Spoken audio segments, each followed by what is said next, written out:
विश्वं विष्णुर्वषट्कारो भूतभव्यभवत्प्रभुः भूतकृद्भूतपृद्भावो भूतात्मा भूतभावनः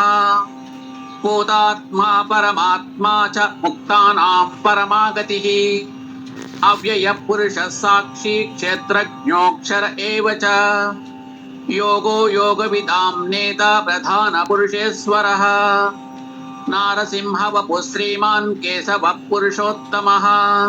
सर्वस्यवस्थाणुर्भूतादिर्निधिरव्ययः सम्भवो भावनो भर्ता प्रभवः प्रभुरीश्वरः स्वयंभू शम्भुरादित्यः पुष्कराक्षो महास्वनः अनादिनिधनो धाता विधाता धातुरुत्तमः अप्रमेयो हृषीकेशः पद्मनाभो मरप्रभुः विश्वकर्मा मनुस्त्वष्टस्तविष्टस्थविरो ध्रुवः अग्राह्यः शाश्वतः कृष्णो लोहिताक्षप्रतत्तनः प्रभूतस्त्रिककुद्भामः पवित्रं मङ्गलं परम् ईशानः प्राणदः प्राणो ज्येष्ठः श्रेष्ठः प्रजापतिः हिरण्यगर्भो भूगर्भो माधवो मधुसूदनः ईश्वरो विक्रमी धन्वी मेधावी विक्रमक्रमः अनुत्तमो दुराधर्ष कृतज्ञ कृतरात्मवान् सुरेशः शरणं शर्म विश्वरेता प्रजाभवः अहः संवत्सरो व्याळ प्रत्ययः सर्वदर्शनः अजः सर्वेश्वरः सिद्धः सिद्धिः सर्वाजुरच्युतः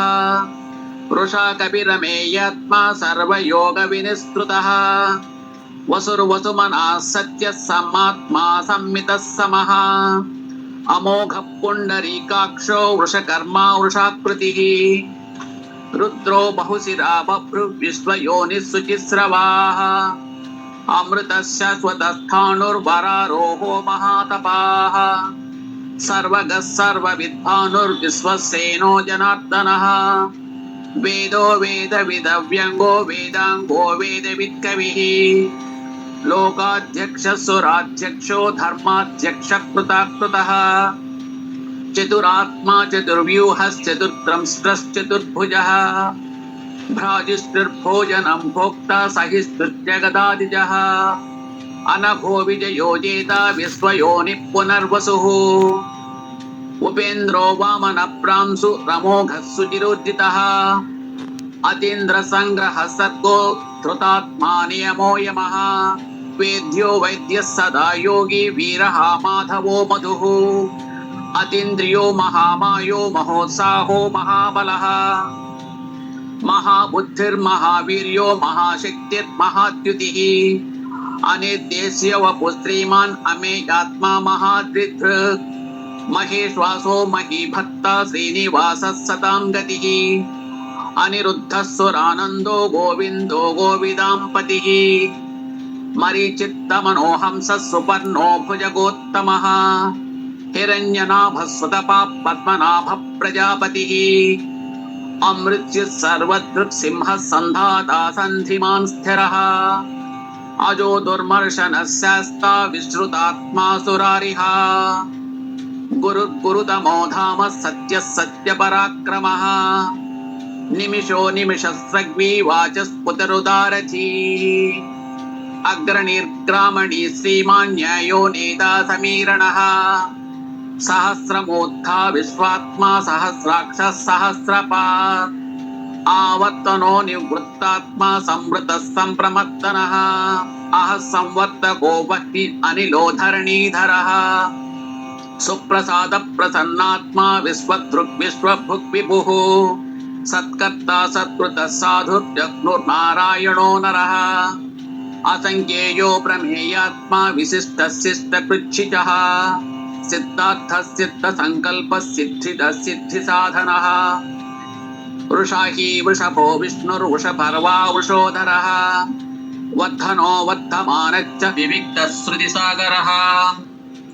सुभजो दुर्धरो वाङ्मी महेन्द्रो वसुतो वसुः नैकरूपो बृहद्रूपः शिविविष्टः प्रकाशनः ओजस्तेजो द्युतिधरः प्रकाशात्मा प्रतापनः वृद्धस्पक्षाक्षरो मन्त्रश्चन्द्रांशुर्भास्करद्युतिः अमृतांशोद्भवो भानुः शशिबिन्दुः शिवेश्वरः औषधं जगतस्येतुः सत्यधर्मः पराक्रमः भूतभव्यभवन्नाथः पवनः पावनो नलः कामः कामकृत्कान्तः कामः कामप्रदः प्रभुः युगादिकृत्युगावत्तो नैकमायो महासनः अदृश्यो व्यक्तरूपच्च सहस्रजितनन्दचित् इष्टो विशिष्टस्येष्ठः शिखण्डीनहर्षो वृषः क्रोधः क्रोधकृत्कर्ता विश्वबाहुर्महीधरः अच्युतप्रदितप्राणप्राणदो वासवानुजः अपां निधिप्रतिष्ठान अप्रमत्तप्रतिष्ठितः स्कन्दधरो धुर्यो वरदो वायुवाहनः वासुदेवो बृहद्भानुरादिदेवः पुरन्दरः अशोकस्तारणस्तारः सौरः सौरिर्जनेश्वरः अनुकूलस्य तावत्तः पद्मी पद्मनिभेक्षणः पद्मनाभो रविन्दाक्षः पद्मगर्भः शरीरभृत् महत्यक्रुद्धो वृत्तात्मा महाक्षो गरुडध्वजः अतुलः सरभो भीमः समयज्ञो हविर्हरिः सर्वलक्षणलक्षण्यो लक्ष्मीवान् समितिज्ञयः विक्षरो रोहितो मार्गो हेतुर्दामोदरः सहः महीधरो महाभागो वेगवानमितासनः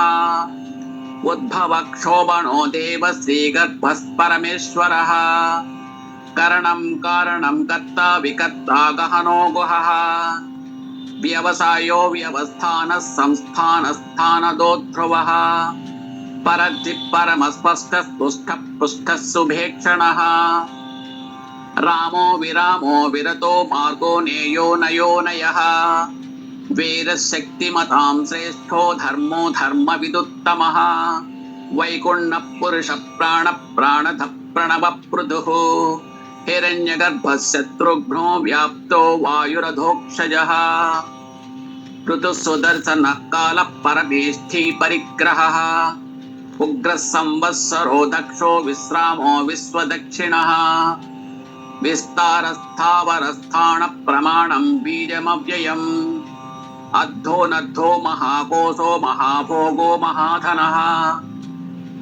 अनिर्विनस्थविष्ठो भूर्धर्मयूपो महामकः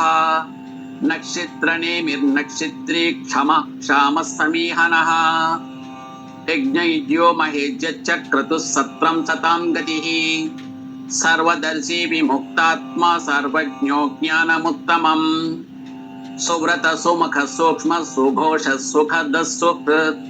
मनोहरो जितक्रोधो वीरबाहुर्विदारणः स्वापन स्ववसो व्यापी नैकात्मा नैककर्मकृत् वत्सलो वत्सी रत्नगर्भो धनेश्वरः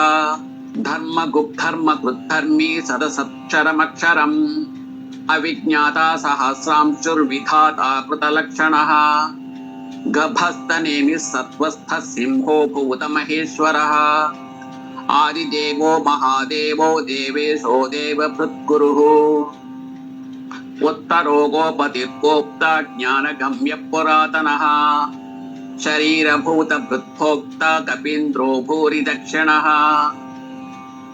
सोमपोमृतवः सोमः पुरुजित्पुरुषत्तमः विनयो जयः सत्यसन्धो दासार्हः सत्त्वतां पतिः जीवो विनेता साक्षी मुकुन्दो मितविक्रमः अम्भो निधिरनन्तात्मा महोदतिशयोऽन्तकः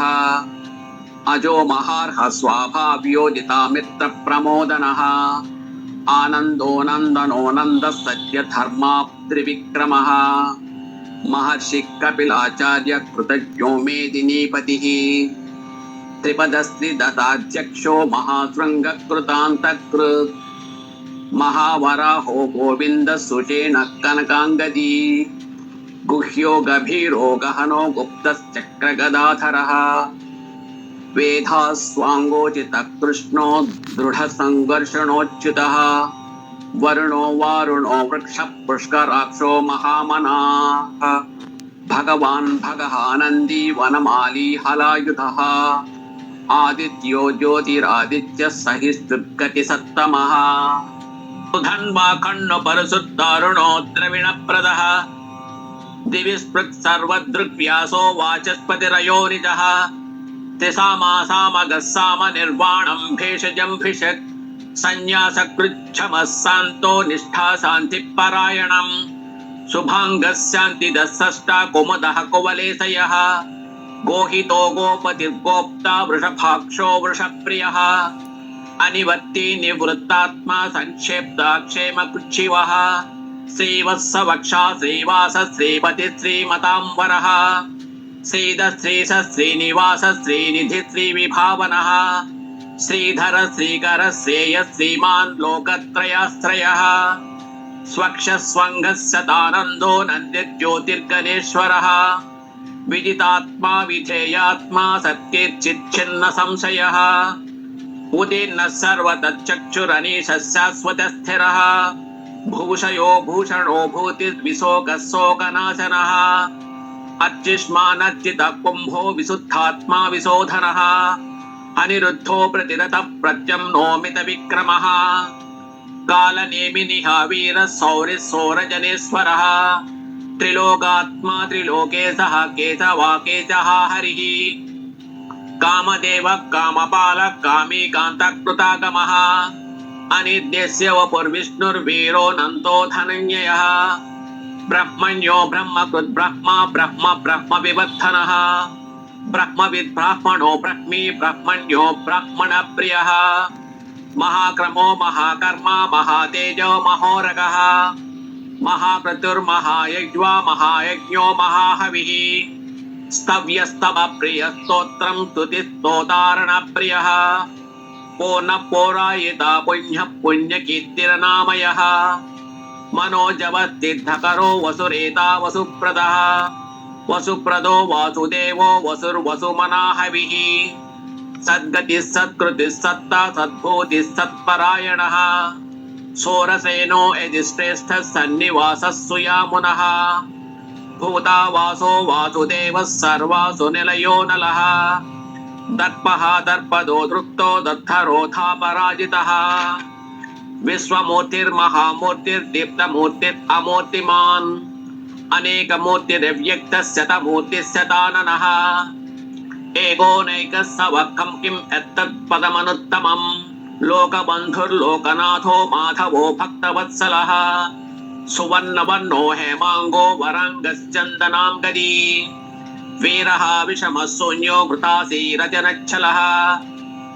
अमानीमानदो मान्यो लोकस्वामी त्रिलोकधृक् सुमेधा मेधयोधन्यः सत्यमेधाधराधरः तेजो वृजो युधिधरः सर्वशस्त्रप्रथाम्बरः प्रग्ररो निग्ररो व्यग्रो नैकशृङ्गो गदाग्रजः चतुर्मूर्तिश्चतुर्बाहुश्चतुर्व्यूहश्चतुर्गतिः चतुरात्मा चतुर्भावश्चतुर्वेदविदेकपात् समावर्तो निवृत्तात्मा दुर्जयो दुरतिक्रमः दुर्लभो दुर्गमो दुर्गो दुरावासो दुरारिः शुभाङ्गो लोकसारङ्गः सुतन्तुस्तन्तुवर्धनः इन्द्रकर्मा महाकर्मा कृतकर्मा कृतागमः उद्भवः सुन्दरः सुन्दो रत्ननाभः सुलोचनः अर्को वाजसनः शृङ्गी जयन्तः सर्वविजयी सुवर्णबिन्दुरक्षोभ्यः सर्ववागीश्वरेश्वरः महाहृदो महागतो महाभूतो महानिधिः कुमुदः कुन्दरः कुन्धः पद्यन्यः पावनो निलः अमृतांशोऽमृतवपः सर्वज्ञः सर्वतोमुखः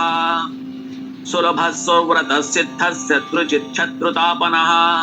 न्यग्रोधो तुम्बरो स्वस्थः चाणोरान्धनिषूदनः सहस्राक्षिः सप्तजिह्वः सप्तैधा सप्तवाहनः अमूर्तिरनघोचिन्यो भयनाशनः अनुर्बृहत्कृशस्थूलो गुणनिर्गुणो महान् अधृतः स्वधृतः स्वास्य प्राङ्वंशो वंशवर्धनः भारभृत्कथितो योगी योगी सर्वकामदः आश्रमश्रमणः क्षामः सुपर्णो वायुवाहनः धनुर्धरो धनुर्वेदो दण्डो दमयितादमः अपराजितः सर्वसहो नियन्ता नियमो यमः सत्त्ववान् सात्विकः सत्यः सत्यधर्मपरायणः अभिप्राय प्रियार्होर्हत् प्रियकृत्प्रीतिवर्धनः विहाय सगतिर्ज्योतिःसुरुचिर्भुतभुक्विभुः रविर्विलोचनः सूर्यः सविता रविलोचनः अनन्तो हुतभुक्भोक्ता सुखदो नैकदोऽग्रजः अनिर्विणः सदा मर्षि लोकाधिष्ठानमद्भुतः सनातनतमः कपिलः कपिरव्ययः स्वस्तिदः स्वस्ति कृस्वस्ति स्वस्ति भुक् स्वस्ति दक्षिणः आरौद्रः कुण्डली चक्री विक्रमयुज्जितः शासनः सप्ताधिकः सप्तसहस्रशिशिरः सर्वरीकरः अप्रोरप्येसलो दक्षो दक्षिणः क्षमिणाम्बरः विद्वत्तमो वेदभयः पुण्यश्रवणकीर्तनः उत्तारणो दुष्कृतः पुण्यो दुःस्वप्ननाशनः वीरः रक्षणः सन्तो जीवनः पर्यवस्थितः अनन्तरूपोऽनन्तस्त्रीजितमन्युर्भयापहः चतुरस्रो गभीरात्मा विदिशो व्यादिशो दिशः अनादिर्भूर्भुवो लक्ष्मी सुवीरो रुचिराङ्गदः जननो जनजन्मादिर्भीमो भीमपराक्रमः आधारनिलयो धाता पुष्पहासः प्रजागरः ऊर्ध्वगः सत्पथाचारः प्राणधः प्रणवः पणः प्रमाणं प्राणनिलयः प्राणभृत् प्राणजीवनः तत्त्वं तत्त्वविदेकात्मा जन्म मृत्युजरातिगः भूर्भुवः स्वस्तरुस्तारः सविता प्रपितामहः यज्ञो यज्ञपतिर्यज्वा यज्ञाङ्गो यज्ञवाहनः यज्ञभृक् यज्ञकृत् यज्ञी यज्ञभुक् यज्ञसाधनः यज्ञान्तकृत् यज्ञगुह्यम् अन्नमन्नाद एव च आत्मयोनिः स्वयं जातो वैखानः सामगायनः देवकीनन्दनः षष्ठाक्षितिः सप्पापनाशनः शङ्खभृत्नन्दकी चक्री सारङ्गधन्वाग्गदाधरः रथाङ्गपाणिरक्षोभ्यः सर्वप्रहरणायुधः श्रीसर्वप्रहरणायुध ॐ नम इति वनमाली गदी सारङ्गी शङ्की चक्री च नन्दकी